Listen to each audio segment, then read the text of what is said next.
नमस्कार मंडळी, आज आपण एका महत्वपूर्ण विषयावरती चर्चा करतोय. तर विषय आहे अमेरिकेने म्हणजे ट्रम्प सरकारने व्हेनेझुएला या देशावरती हवाई हल्ला केलेला आहे. आणि फक्त हवाई हल्लाच केला नाही, तर तेथील राष्ट्राध्यक्ष निकोलस मदुरो यांना त्यांच्या पत्नी समवेत देशाबाहेर घेऊन गेलेले आहेत, अरेस्ट केले, त्यांना ताब्यात घेतलेलं आहे.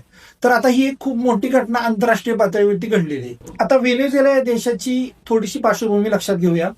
2,60,00,000 लोकसंख्येचा लॅटिन अमेरिकेमधील हा देश आहे.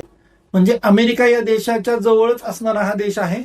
या देशाचं महत्व असं की या देशामध्ये जगामधील सर्वाधिक जास्त खनिज तेलाचे 303 अब्ज बॅरल एवढं तेल साठा या व्हेनेझुएला देशात आहे. म्हणजे जागतिक पातळीवरती इतर कोणताही देश, अगदी सौदी अरेबिया असेल, इराण असेल, इराक असेल, असा कुठलाही देश नाही की ज्या देशामध्ये व्हेनेझुएला एवढे खनिज तेलाचे साठे आहेत. दुसरं महत्वाचं की या देशामध्ये रेअर अर्थ मटेरियल म्हणजे की दुर्मिळ मूलद्रव्य, ज्यामध्ये सिलिकॉन, जर्मेनियम किंवा लिथियम अशांचा समावेश होतो, या देशामध्ये खूप सारी साठे आहेत. तिसरं महत्वाचं की गोल्ड म्हणजे सोनं, जागतिक पातळीवरती सोन्याची भाववाढ झालेलीच आहे. तर त्या अनुषंगाने सोन्याचं महत्व आणि सोन्याचे व्हेनेझुएलातील साठे हे महत्वाचे ठरतात. आता महत्वाचं आहे की व्हेनेझुएला देशाची अर्थव्यवस्था तशी डबघाईला आली होती. 2013ला या निकोलस मदुरो यांनी राज्यसत्तेचा कार्यभार हातात घेतला. त्यापूर्वी ह्युगो चावेझ हे त्यातील राष्ट्राध्यक्ष होते. आता त्यानंतर काय झालं की 2013ला यांनी कार्यभार हातात घेतला आणि स्वतःला व्हेनेझुएलाचा सक्सेसर म्हणजे त्यांचा जो उत्तरदायी म्हणून घोषित केलं. नंतरच्या काळामध्ये निवडणुकाही देशात झाल्या, पण त्या निवडणुका अजिबात पारदर्शक झाल्या नाहीत असं जागतिक पातळीवरचे सर्व निरीक्षणे सांगतात. दुसरं महत्वाचं गोष्ट म्हणजे अमेरिका या देशाचा किंवा हा देश अमेरिकेचा नेहमी शत्रू राहिलेला आहे. का शत्रू राहिलेला आहे? ह्याची 3 कारणं आहेत. पहिलं महत्वाचं म्हणजे की हा देश रशियाच्या खूप जवळच आहे, मित्र राष्ट्र म्हणून रशियाचा हा देश आहे. दुसरं महत्वाचं, या देशामध्ये अमेरिकेला जी अपेक्षित नाही अशी आर्थिक विचारसरणी अवलंबली जाते, ती म्हणजे समाजवाद, राष्ट्रीयवाद, राष्ट्रीयकरण करणं, खाजगी उद्योजकांना कुठलाही वाव न देणं किंवा खाजगीकरण पूर्णतः नाकारणं, समाजवादी दृष्टिकोन, सामाजिक न्याय, या सगळ्या गोष्टी, संकल्पना ज्या अमेरिकेला अजिबात आवडत नाही. अमेरिका त्याचा कठोर विरोध करते.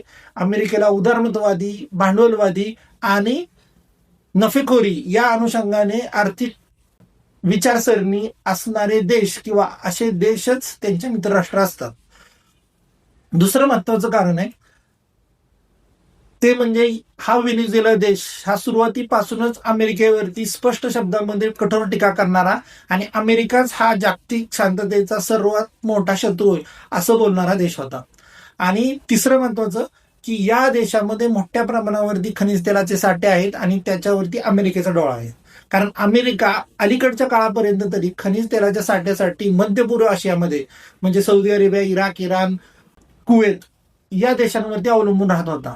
पण त्याला आता स्वतःचं असं खनिज तेलाचे साठे जगभरामध्ये याला पर्याय कोणते आहेत याकडे त्याचं नेहमीच लक्ष असतं. अमेरिकेला नेहमीच खनिज तेलाचे साठे म्हणजे ऑइल याची कमतरता भासते, कारण त्यांची अर्थव्यवस्था मोठी आहे, त्यांचा खनिज तेल वापर सर्वाधिक जास्त आहे. आणि त्यापेक्षाही महत्वाचं म्हणजे त्यांचे जे मित्र राष्ट्र आहेत म्हणजे युरोपमधले सर्व राष्ट्र यांची सुद्धा तेलाची भूक भागवण्याची क्षमता आणि त्यासाठी एक शाश्वत स्रोत किंवा शाश्वत आधार असणारं राष्ट्र हे त्यांना नेहमीच महत्वाचं ठरलेलं आहे. मग या अनुषंगाने व्हेनेझुएला या देशातील साठ्यांवरती त्यांचा डोळा आहे.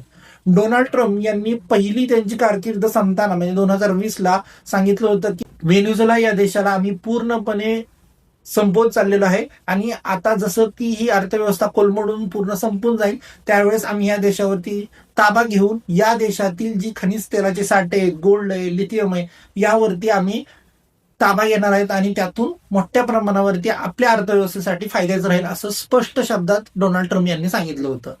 आता डोनाल्ड ट्रम्प आणि अमेरिकेतील धोरण हे काही वेगळं तितकंसं नाही.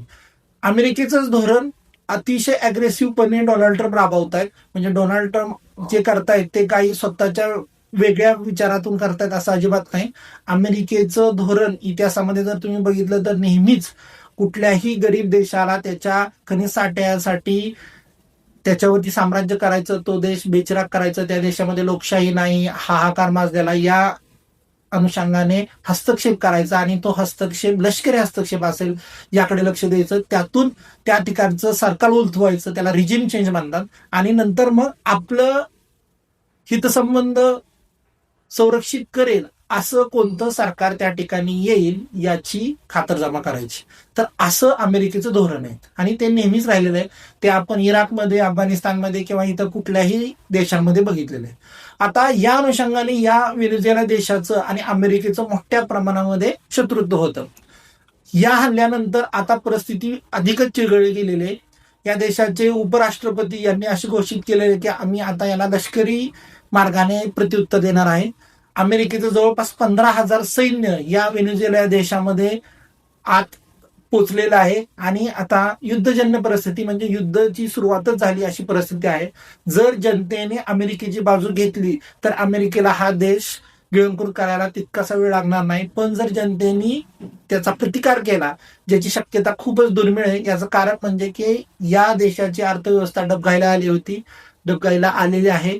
या देशामध्ये 600% पेक्षा जास्त महागाईचा दर आहे. म्हणजे दर 2-3 महिन्यानंतर वस्तूंचे भाव हे दुप्पट होत आहेत. त्यामुळे सामान्य माणसाला जगणं प्रचंड मुश्किल आहे. त्यातही सर्वात महत्वाचं म्हणजे कृत्रिम उपासमार या देशामध्ये मोठ्या प्रमाणामध्ये आहे. या देशाचं अन्नधान्य उत्पादन, शेतीचं उत्पादन हे जवळपास 50% घटलेलं गेल्या 10 वर्षात. आणि सामान्यतः असं बोललं जातं की सरासरी व्हेनेझुएलाच्या प्रत्येक नागरिकाचं 5 ते 11 किलो वजन घटलेलं आहे उपासमारीमुळे. मोठ्या प्रमाणावरती कचरा कुंडीमध्ये लोक अन्न सापडतंय का या शोधामध्ये असतात. म्हणजे इतकी बेदरकार परिस्थिती, विदारक परिस्थिती या देशामध्ये आपल्याला अनुभवायला मिळते. मग अशी जनता अमेरिकेचा कितपत प्रतिकार करणार हे आता नवीन सांगायला नको. आता येऊया रशियाकडे. तर रशियाने या हल्ल्याचा पूर्ण स्पष्ट शब्दामध्ये निषेध केलेला आहे. कारण व्हेनेझुएला रशियाचं मित्रराष्ट्र आहे.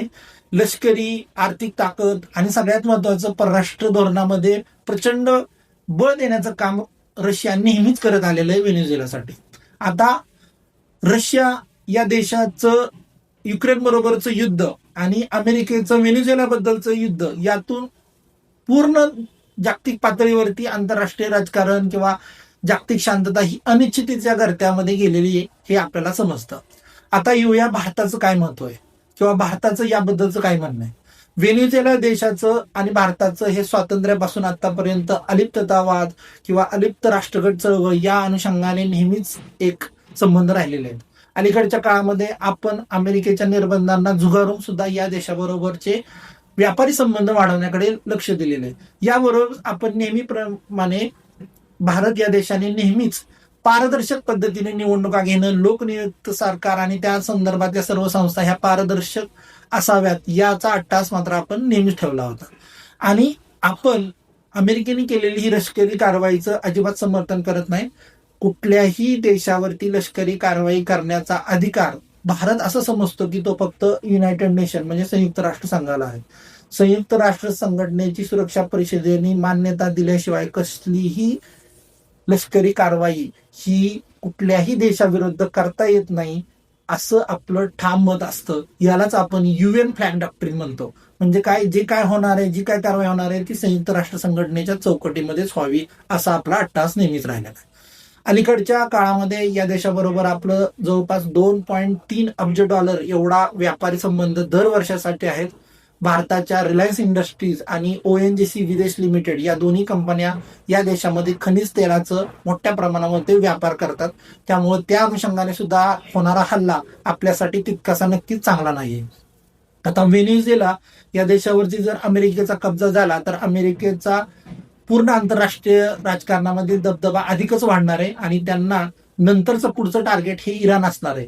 कारण सर्वात महत्वाचा शत्रू अमेरिकेचा आत्ता सध्या इराण आहे. जी गोष्ट त्यांनी व्हेनेझुएलामध्ये केली तीच आता इराणमध्ये करणार असं बोललं जातंय आणि ते येणाऱ्या काळामध्ये आपल्याला दिसेलच. तोपर्यंत धन्यवाद.